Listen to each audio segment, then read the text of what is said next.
Hello guys, welcome back to another lecture. Today's lecture is umbilical cord and Doppler in pregnancy. All you have to do is listen to this lecture at 2x at 3 different times, like once every week, and you will memorize it in no time and no effort. It works, trust me. So the length of the cord is 40 to 70 centimeters, less than 32 is short, more than 70 is long. Connective tissue is Wharton's jelly. The folds are called folds of Hobocon. Umbilical vessels, there are 4 at birth and 3 at term. 4 in early life and 3 at term. 4 are right and left umbilical artery and vein. The right umbilical vein disappears at term. Hertel's anastomosis is between umbilical arteries near placenta. Circular and fetal blood. So, oxygenated blood is carried via umbilical vein from placenta to fetus, and through umbilical artery it is sent back to placenta.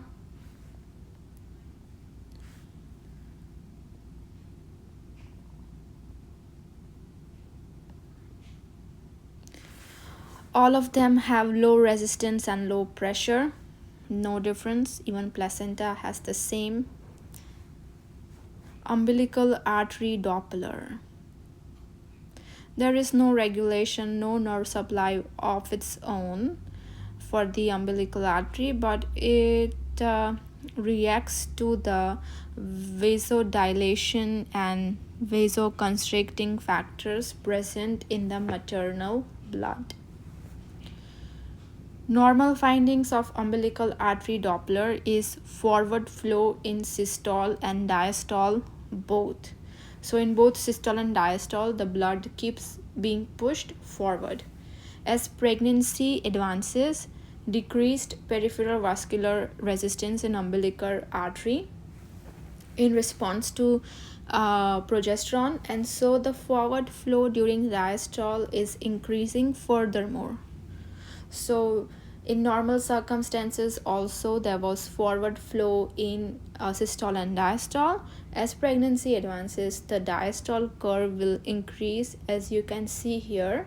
The reason for that is decreased peripheral vascular resistance, which is in turn brought by increased progesterone with advancing pregnancy. So the ST ratio is the systole diastole curve ratio. It is less than 3 in a normal pregnancy, and the ratio decreases because the diastolic wave is increasing. So the ST ratio normally decreases as the pregnancy advances. Here you can see the systole wave and the diastole wave.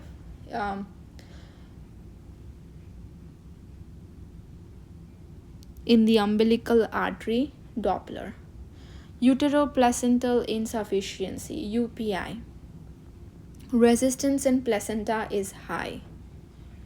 In maternal blood, increased vasoconstriction, increased resistance in umbilical artery causes vasoconstriction, decreased blood through diastole. So earlier we saw there was forward flow in diastole as well, and it was increasing furthermore as the pregnancy was advancing. But now, due to the vasoconstrictions in the maternal blood, the umbilical artery is constricting and the peripheral vascular resistance is increasing, and the diastolic wave is decreasing, and the ST ratio is increasing. So more than equal to 3 ST ratio is a marker for uteroplacental insufficiency. Termination of pregnancy required at 42 weeks. Progression will happen due to increasing resistance in the umbilical artery. Sometimes there is absent and diastolic blood flow, as you can see in the first picture, or a reverse and diastolic blood flow as the second picture. So termination of pregnancy happens in 33 to 34 weeks in the first picture case. In the second, reverse flow 30 to 32 weeks, that is 4 weeks earlier. If period of gestation is less than 33 weeks, then we admit the patient, we give corticosteroids, and we do fetal monitoring. At 33 to 34 weeks, termination of pregnancy. Evaluation. Umbilical artery Doppler, order of vessels to be studied. First we study the umbilical artery and last we study the umbilical vein. Indication of umbilical artery Doppler. So utero-placental insufficiency, pregnancy induced hypertension, and intrauterine growth retardation. Middle cerebral artery Doppler, not to be used in intrauterine growth retardation and early utero-placental insufficiency because there is a middle cerebral artery sparing effect in both these conditions, so it would be inconclusive. Indication is fetal anemia. Why? So in anemia there is a hyperdynamic circulation going on in the baby.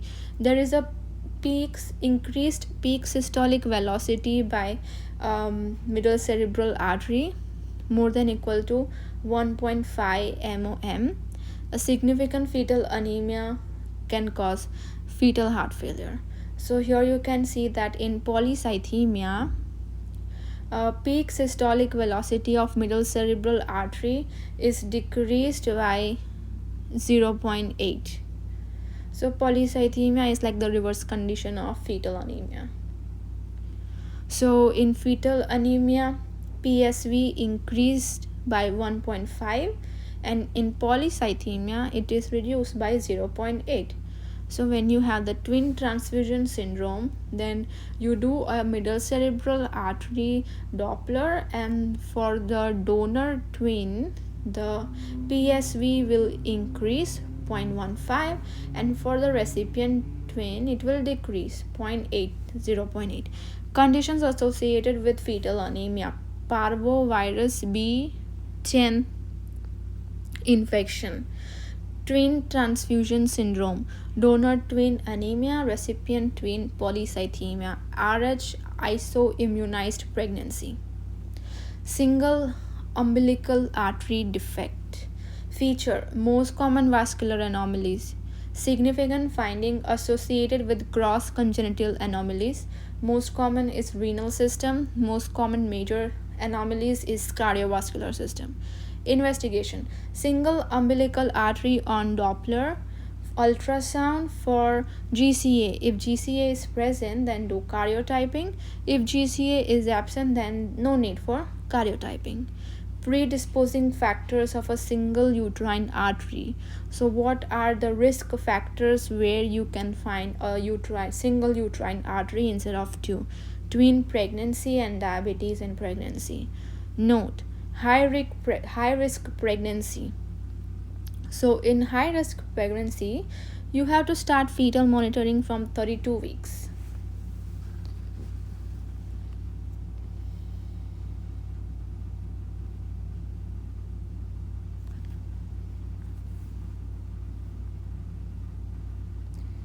Which is 8 months. So fetal monitoring you will do by non-stress test, biophysical score, and ultrasound for fetal growth, weekly, bi-weekly, daily, for the high risk pregnancy. Then cardio,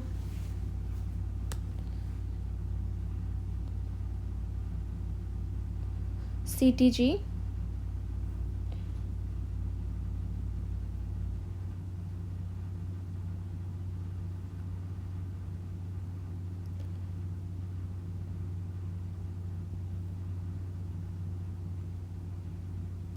CTG means cardiotocography, where you study fetal heart rate and the uterine contraction. So that you do in utero-placental insufficiency. It will show late deacceleration. In cord compression, variable deacceleration. In fetal anemia, sinusoidal heart rate pattern. So that is also what's most commonly done in labor rooms. Cardiotonography.